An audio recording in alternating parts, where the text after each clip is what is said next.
Ini feeling yangu semurume wangu ndinotarisira kuti unofanira kutanga kukwidza feeling yangu uchitori kubasa usati wasvika kumba.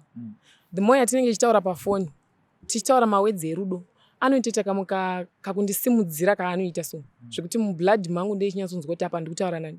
Paunobva kubasa unofanira kusvika kuno kundakagadzirira. Tapinda mubedroom macho hauna time. Vedu vezveujongwe zvinorwadza.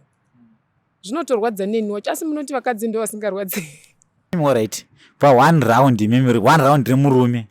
Imimi munenge muchiboda kutunda kangani? Yeah. Kana uchinyatsogonako kubasa 2 times. Murume wekutanga uyu ndiye akakubvisai umhandara here kana kuti uyu akazongororawo zvake but kuna umwe akauya akabvisa umhandara uyu asati aroora? Akandibvisa umhandara akarora neni ka2. Nguva ini ndinoda kana 15-20 minutes. Iye 5 minutes chaidzo dzakamuwandira. Unosvika pakuti murume anopedza ndisati ndatombotanga. Pandakuda kuti maybe ndinenge ndakuda kupinda muchuni. Iye ndo paakuti ndapedza. Muboerwa zvinoita. Chero mangwana akakuti uya pabonde pachona unongoita unozongoitawo zvekungoti regai ndiite sekuti murume.